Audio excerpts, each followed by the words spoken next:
पिछले 20-30 सालों में सब महंगा हो गया। Petrol, diesel, fruit, house hold, technology, rents बढ़ गए, गाड़ियों के प्राइस बढ़ गए। लेकिन एक चीज़ ऐसी है जो आज भी 5 रुपए की है और आज से 20-30 साल पहले भी 5 रुपए की थी। जब मैं स्कूल में जाता था तो भी पार्ले जी का बिस्कुट 5 रुपए में मिलता था और आज मेरा बच्चा स्कूल जाता है तो भी पार्ले जी का बिस्कुट 5 रुपए में मिलता है। और ये वो बिस्कुट है जो आज दुनिया का सबसे बड़ा बिस्किट ब्रांड है। 2013 में 5,000 करोड़ का रेवेन्यू था, 2022 में 16,000 करोड़ से ज़्यादा का रेवेन्यू है। तो ये 5 रुपए के बिस्कुट से इतनी बड़ी क्रांति कैसे की जा रही है, कैसे ये हो रहा है, आइए इस वीडियो में जानते हैं कैसे पार्ले जी वर्ल्ड का नंबर 1 बिस्किट ब्रांड बना। उसकी 4 खास अंदरूनी स्ट्रैटेजीज हैं जो हम इस वीडियो में डिस्कस करेंगे और 3 ऐसी खास चीज़ें ज़रूर आपको लास्ट में बताऊंगा जो आप अपने बिजनेस में, अपनी जॉब में, अपनी लाइफ में अगर अडॉप्ट कर गए तो जैसे पार्ले जी वर्ल्ड का नंबर 1 बिस्किट ब्रांड बना है, आप भी अपने ब्रांड को, अपने नाम को, अपने करियर को बहुत ऊपर लेके जा सकते हैं। इस रेवोल्यूशन की शुरुआत हुई थी 1880 में, जब मोहनलाल दयाल ने एक छोटी सी फैक्ट्री बनाई थी और उसमें बिस्कुट नहीं बनते थे, उसमें ऑरेंज कैंडी बना करती थी। 1939 में पार्ले कंपनी ने पहली बार अपना बिस्कुट लॉन्च किया था जिसका नाम था पार्ले ग्लूको और ये बिस्कुट एकदम सुपर हिट बिस्कुट था। और इस बिस्कुट में 2 खास बातें थी जिसकी वजह से लोगों ने इस बिस्कुट को बहुत खरीदा, बहुत पसंद किया। पहला, ये बिस्कुट सस्ता बहुत था, तो कोई भी इसको अफोर्ड कर सकता था। हर इंसान के बजट में ये बिस्कुट एकदम फिट बैठता था, तो बिस्कुट सस्ता था। दूसरा, टेस्ट बहुत अच्छा था, तो चाहे बच्चे हों, चाहे बड़े हों, चाहे वैसे खा लें, चाहे चाय के साथ खा लें, ये बिस्कुट को खाने में सबको बहुत मज़ा आता था। धीरे धीरे हिंदुस्तान में बना ये बिस्किट इतना कमाल का पॉपुलर हुआ कि लोगों ने ब्रिटिश बिस्कुट्स को छोड़कर इसको खाना शुरू कर दिया। अगले 40 सालों तक इस बिस्किट की सेल कमाल की हुई और इस कमाल की सेल को देखकर बहुत सारे और बिस्किट मैन्युफैक्चरर्स ने सोचा कि वो भी अपने सिमिलर बिस्किट्स मार्केट में लाएं। तो हुआ क्या, एक एक करके और अलग अलग बिस्किट ब्रांड्स मार्केट में आने लग गए। अब पार्ले वालों के लिए परेशानी ये खड़ी हो गई कि अब लोगों को ये कैसे बताएं कि ओरिजिनल पार्ले ग्लूको कौन सा है और नकली और बहुत सारे और जो ग्लूको बिस्कुट हैं वो कौन से हैं। तो 1987 में पार्ले कंपनी ने अपने पार्ले ग्लूको बिस्किट का नाम बदल कर रख दिया पार्ले जी। और कंपनी ने फिर उस ब्रांड पार्ले जी को प्रमोट करने के लिए बहुत प्रयास किया। पार्ले जी का टेस्ट अच्छा था, अफोर्डेबल था, कंपनी ने अपना फोकस इस बिस्किट पे बनाए रखा और 2003 आते आते ये बिस्कुट वर्ल्ड का नंबर 1 बिस्किट बन गया, most selling biscuit in the world. लेकिन अब आपके और मेरे लिए ज़रूरी सवाल और नॉलेज का पॉइंट क्या है कि ये बिस्कुट तब भी 5 रुपए का था, आज भी 5 रुपए का है, लेकिन उसके बावजूद भी कंपनी का रेवेन्यू कैसे लगातार बढ़ता चला जा रहा है। तो पार्ले जी की इस कामयाबी की 4 खास स्ट्रैटेजीज हैं, उनको डिटेल में समझते हैं। तो इस वीडियो को ध्यान से देखिएगा और पूरी स्ट्रैटेजी को गौर से समझिएगा लास्ट तक। और इस वीडियो के लास्ट में मैं आपको 3 खास चीज़ें बताऊंगा जो आप, मैं, हम सब लोग पार्ले जी की असीमित कामयाबी से सीख सकते हैं और अपनी लाइफ में अडॉप्ट कर सकते हैं। देखिए, पहली चीज़ जो पार्ले जी को बहुत कामयाब की वो है उनकी लोकेशन एडवांटेज। लोकेशन एडवांटेज 10 फैक्ट्रियां हैं जहां से पार्ले जी ऑपरेट करता है। बॉम्बे में अलग है, राजस्थान में है, कर्नाटका में है, हरियाणा में है और जितनी भी जो फैक्ट्रीज है ना, ये सारी मेन सिटीज से 60-70 किलोमीटर की रेंज में है। तो जो बड़े सिटीज़ हैं जहाँ उनके मेन होलसेलर्स हैं, डिस्ट्रीब्यूटर्स हैं, उन सब तक सामान को पहुँचाना बेहद आसान है और ट्रांसपोर्टेशन कॉस्ट भी कम लगती है। तो ये तो वो शहर थे जहाँ पे उनकी मेन कंजम्पशन, मेन होलसेलर और डिस्ट्रीब्यूटर बैठे हैं। लेकिन पार्ले जी के प्रोडक्ट तो गाँव में, शहरों में, कस्बों में, देहातों में हर जगह बिकते हैं। तो उन जगहों के लिए अब पार्ले जी ने क्या किया, उन जगहों पे पार्ले जी ने लोकल मैन्युफैक्चरर्स के साथ में टाई अप कर लिया और उन्होंने कॉन्ट्रैक्ट मैन्युफैक्चरिंग का इस्तेमाल किया। अपने एरिया के बेस्ट से बेस्ट मैन्युफैक्चरर्स को चुना, उन्हें अपने फॉर्मूलाज दिए और अपने क्वालिटी, अपने स्टैंडर्ड्स, अपनी गुणवत्ता के अनुसार उन्होंने अपने लिए पार्ले जी की मैन्युफैक्चरिंग करवा दी, जिससे वो पूरे हिंदुस्तान के अंदर में नियरेस्ट लोकेशन तक कम से कम ट्रांसपोर्टेशन कॉस्ट में पहुंच गए। इसके लिए पार्ले जी का प्राइस अगर आप देखें तो चाहे गाँव हो, चाहे शहर हो, चाहे मेट्रोस हो, चाहे नॉन मेट्रोस हो, हर जगह सिर्फ एक ही दाम, 5 रुपये। दूसरी खास चीज़ इसे आप गौर से समझिएगा, ये मैंने रॉबर्ट टी कियोसाकी हिसाब से भी एक बार समझी थी, economical buying. Economical buying, no profits are booked while buying. Parle G को जो मुनाफा कमाना है वो अपनी रॉ मटेरियल की प्रोक्योरमेंट के टाइम ही कमा लेता है। पार्ले के पास ना, देखिए, वॉल्यूम बहुत बड़ा है और पार्ले के पास में तजुर्बा बहुत बड़ा है और इस वॉल्यूम के साथ, इस तजुर्बे के साथ, अपने ब्रांड नेम के साथ वो best of the best local vendor से बेस्ट रेट पे बेस्ट रॉ मटेरियल को प्रोक्योर कर लेते हैं। इसको इकोनॉमिक्स की, अर्थशास्त्र की भाषा में बोलते हैं इकोनॉमीज ऑफ स्केल। जब आपका वॉल्यूम बड़ा होता है ना, तो आपकी फिर कॉस्टिंग धीरे धीरे कम होती चली जाती है, पर यूनिट जो आपकी कॉस्ट आती है।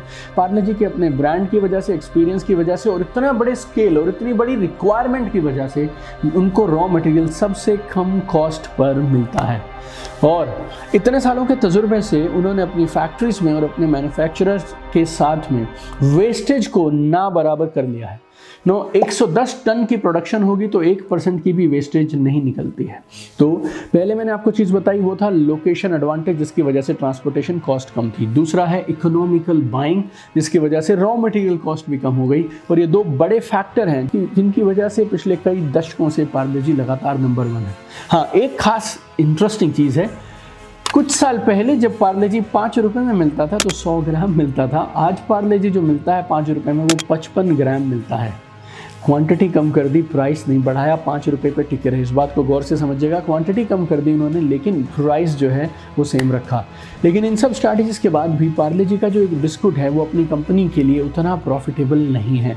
फिर भी ये इस 5 रुपये वाले बिस्कुट को 5 रुपये पे क्यों लगातार बेच रहे हैं? क्योंकि ये बिस्कुट पार्ले कंपनी का है सेल्स ड्राइवर। अब ये तीसरी खास स्ट्रैटेजी है पार्ले कंपनी की। पार्ले कंपनी ने पार्ले जी बिस्कुट को यूज़ किया है एक ऐसे विनिंग प्रोडक्ट के फॉर्म में जो कस्टमर्स को उनके पास लगातार खींच कर लाता है। पार्ले जी उतना प्रॉफिटेबल नहीं है, लेकिन पार्ले जी का नाम, इसका ब्रांड इतना पावरफुल है कि ये एक पुल जनरेट करता है, खिंचाव जनरेट करता है और कस्टमर पार्ले जी के लिए आ जाता है। और जब वो कस्टमर पार्ले जी खरीदने आता है तो वो पार्ले कंपनी की और ढेरों प्रोडक्ट हैं जो वो खरीद कर लेके जाता है, जिनमें कंपनी को बहुत शानदार मुनाफा होता है, प्रॉफिट होता है। Hide Seek, KrackJack, Monaco, 2020, Appy, Bailley, Frooti, ये सब ब्रांड्स किसके हैं? ये सारे के सारे ब्रांड्स भी पार्ले कंपनी के ही हैं। बिस्किट्स के अलावा कैंडीज़ हैं, स्नैक्स हैं, बहुत सारी ड्रिंक्स हैं, और ये सारा सामान पार्ले कंपनी के लिए प्रॉफिटेबल है। और चौथी खास चीज़ पैकेजिंग। अगर आप देखें तो पिछले कई दशकों से पार्ले जी ने अपनी पैकेजिंग नहीं बदली है, उस पर कोई भी एक्स्ट्रा पैसे खर्च नहीं किए हैं। पार्ले जी वाले ये जानते हैं कि जो इंसान 5 रुपये का बिस्कुट पैकेट खरीद रहा है ना, वो फैंसी पैकेजिंग के लिए एक्स्ट्रा पैसे नहीं देगा। तो एक तरफ से तो आप अपने बिस्कुट को सबसे सस्ता रखना चाहते हैं, ऊपर से तो फिर आप पैकेजिंग के लिए एक्स्ट्रा पैसे क्यों लगाएंगे? तो इस स्ट्रेटेजिक थिंकिंग के साथ उन्होंने अपनी पैकेजिंग को वही same old yellow, orange, red colour की प्लास्टिक पैकेजिंग में रखा है। क्वालिटी बरकरार है, कोई कंप्रोमाइज़ नहीं है, लेकिन पैकेजिंग को नया नहीं किया, प्रीमियम नहीं किया, और जो वो सारा का सारा पैसा बचाया और प्रोडक्ट की प्राइसिंग को अपने कंट्रोल में रख लिया। तो इन 4 स्ट्रैटेजीज की वजह से पार्ले जी बन गया वर्ल्ड का number 1 biscuit. Number 1 location, transportation cost को मिनिमम कर दिया। दूसरा, रॉ मटेरियल की प्रोक्योरमेंट को इकोनॉमिकल, कम से कम दामों पे ले आए। तीसरा, पार्ले जी ब्रांड को इतना ज़बरदस्त बना दिया कि पार्ले जी कस्टमर्स को पुल करता है और प्रॉफिट बनता है बाकी सारे प्रोडक्ट्स में। और चौथा, पैकेजिंग, क्योंकि ये इकोनॉमिकल कैटेगरी का प्रोडक्ट है तो इसकी पैकेजिंग को उन्होंने इतने सालों से सेम रखा, जिससे उनके प्रॉफिट्स ज़्यादा होते हैं, बेकार का खर्चा बच जाता है। और जैसे मैंने प्रॉमिस किया था, अब आपको बताता हूँ 3 खास चीज़ें जो मैंने पर्सनली पार्ले जी से सीखी हैं। देखिए, number 1, never depend on single product. Parle company अपनी सक्सेस के लिए पार्ले जी बिस्किट पे मात्र डिपेंडेंट नहीं है। पार्ले जी उनका एक स्टार प्रोडक्ट है, कमाल का ब्रांड है इसका, लेकिन उसके बाद भी उनके पास में और बहुत सारे प्रोडक्ट्स हैं। एक प्रोडक्ट को जब आप कामयाब कर लेते हैं तो उसकी कामयाबी पे रुकिए मत, उसके साथ साथ दूसरा, तीसरा, चौथा, 5वां प्रोडक्ट्स भी लगातार लॉन्च करते चले जाइए। शुरू किया था कैंडीज से, बिस्किट से, आज बिस्किट्स की एक कमाल की रेंज है, और उसके साथ में बहुत सारे ड्रिंक्स हैं और बहुत सारे और स्नैक्स हैं जो पार्ले कंपनी ने लॉन्च कर दिए। तो लगातार अपने प्रोडक्ट रेंज को एक्सपैंड करते चले जाइए। दूसरा, फोकस ऑन कंट्रोलेबल फैक्टर्स। उन चीज़ों के बारे में परेशान मत होइए जो आपके कंट्रोल में नहीं है। रॉ मटेरियल कॉस्ट बढ़ेंगी, हाँ बढ़ेंगी। पेट्रोल डीजल के दाम बढ़ेंगे, हाँ बढ़ेंगे। क्या ये आपके कंट्रोल में है? नहीं, ये आपके कंट्रोल में नहीं है। लेकिन पार्ले जी ने वो सारी चीज़ें जो कंट्रोल की जा सकती थी अपनी कॉस्ट को मिनिमम रखने के लिए, वो सब की सब उन्होंने कंट्रोल में रखी। आपके बिजनेस में भी, आपकी जॉब में भी कुछ चीज़ें हैं जो कंट्रोल से बाहर हैं, उनकी चिंता मत करिए। जो कंट्रोल में है उन्हें पकड़ के रखिए। और तीसरा खास, brand value is more important than immediate profit. आज तुरंत पैसा कमाना ज़रूरी है, पैसे सबको पसंद हैं, प्रॉफिट्स होने चाहिए, लेकिन आप आज के पैसों के लिए अपनी लॉन्ग टर्म ब्रांड वैल्यू को कभी मत भूलिए।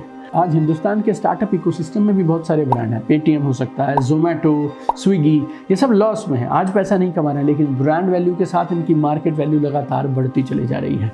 तो प्रॉफिट ज़रूरी है, लेकिन ब्रांड वैल्यू पे भी आपको फोकस करना चाहिए, क्योंकि रूल बहुत सिंपल है, profit is the by product of value creation, right. So आप वैल्यू क्रिएशन करिए, ब्रांड वैल्यू बनाइए, प्रॉफिट खुद ब खुद आ जाएगा। तो ये था मेरा एनालिसिस, कैसे ये 5 रुपए वाला बिस्किट दुनिया का सबसे कमाल का बिस्किट बना है और कंपनी को हजारों करोड़ रुपए की सेल्स लगातार देता है। आप मुझे कमेंट करके ज़रूर बताइएगा आपने इस वीडियो से क्या सीखा, और अगर आप किसी और ब्रांड कंपनी के बारे में कुछ और जानना चाहते हैं, उनकी केस स्टडी मुझसे समझना चाहते हैं, तो नीचे कमेंट में उसका नाम मुझे ज़रूर बताइएगा। And don't forget to share this video with maximum people. आइए अब दोनों मिलकर पार्टनरशिप में काम करते हैं। मैं कमाल का कंटेंट बनाता हूँ, आप कमाल के कंटेंट को शेयर करते चले जाइए, because we have one dream, I want to see you at the top. चमकते रहिए। God bless you all.